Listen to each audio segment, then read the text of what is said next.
Aside from this camera and lens, this might be the best $10 I've ever spent on my macro photography hobby. Check this out.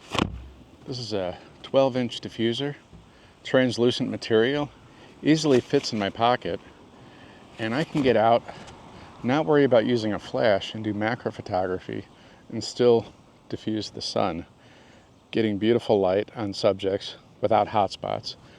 So on days like today, when it's really sunny outside, even when there's a little bit of clouds, this just cuts down the harshness of the light and just gives such a beautiful even lighting.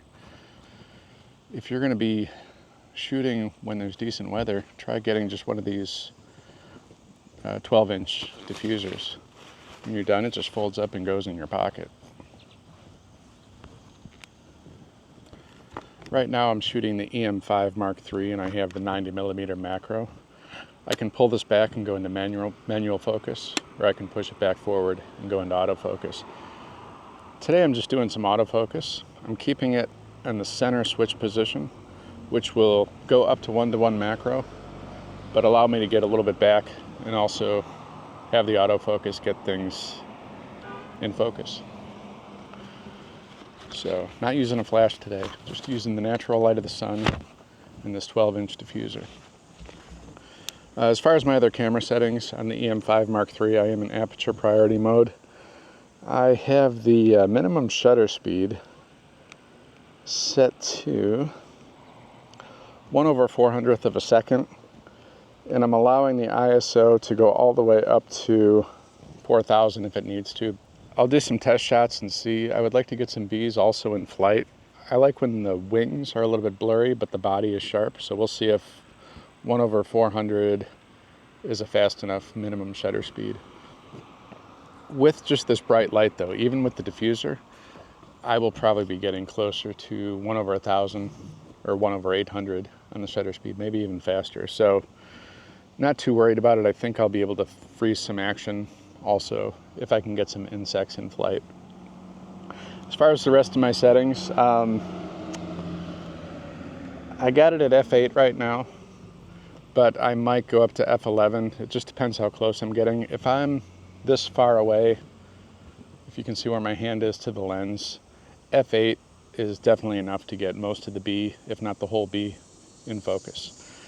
If I get in closer though, to where it's more like this, I will raise the f-stop up to f10, f11, and that's where, it might raise up the ISO a little bit or drop the shutter speed down, but I still think it'll stay well above 1/400 without having to raise the ISO up much above 200.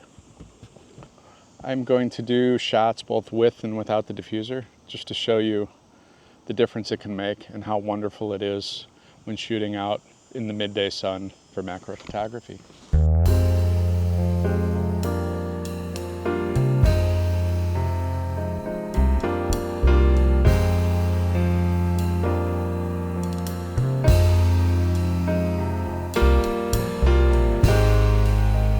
Oh, as far as the rest of my camera settings, I do just have focus on the shutter button since I'm mostly relying on autofocus today.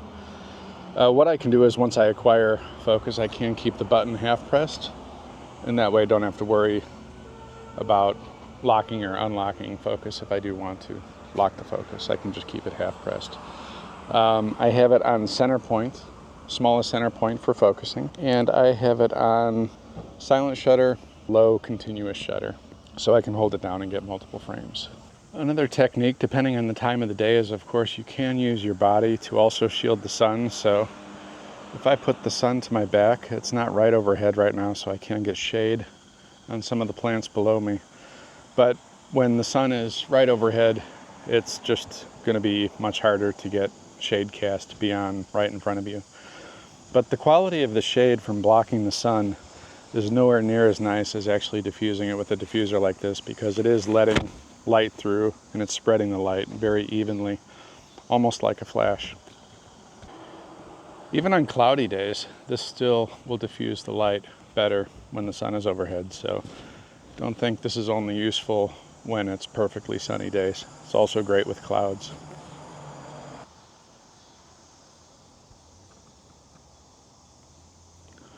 Okay, so there I was able to get a shot of the bumblebee both with and without the diffuser.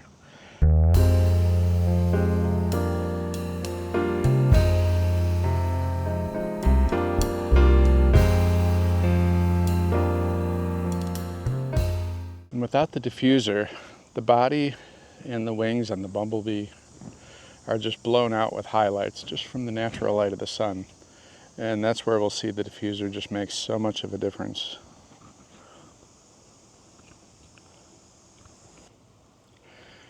Bee activity out here is pretty wild. We had rain this morning and now the sun is out. Can't even tell it was raining, but that just brings all the insects out. And these flowers here, or these bushes, are starting to get some color on them now. The bees just love it.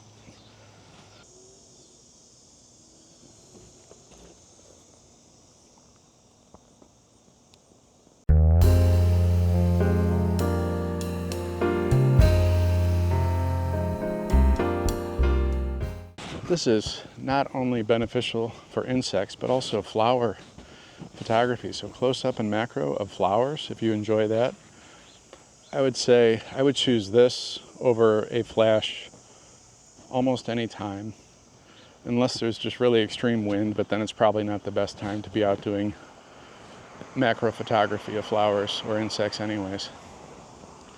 But on a day like today when it's sunny, even with a little bit of a breeze, you can freeze the motion of any of these flowers with the high shutter speeds that we're getting.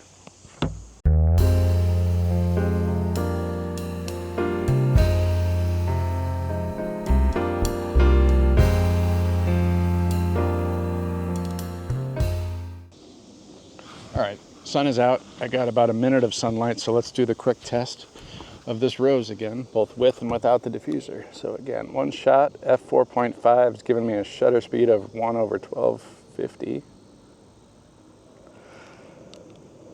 And let's see, did that freeze the action? It did, but I missed it because it flew out of the frame. Okay, now we'll do it with the diffuser. All right, and let's see. Okay, both look sharp. And yeah, look at the difference in these images. First of all, this image here, the ISO was at 200, so that's good. And it gave a shutter speed of 1/1600, so very fast, very sharp, but you can see the harsh light on the flower. When we go to the diffuse version, it kept the ISO at 200, but it dropped the shutter speed down to 1/640, which is still enough to freeze the action, even though it's blowing back and forth a little bit. And the light is much more even across the flower, so if that's the look you're looking for, that's where the diffuser helps. Now, of course, it can be a stylistic choice also. Maybe you want harsh shadows or interesting light, or maybe you want more even lighting like you would get from a flash and diffuser setup. So it gives you a lot of options, and for $10, the ability to just stick this thing in your pocket and use it when you need it is great.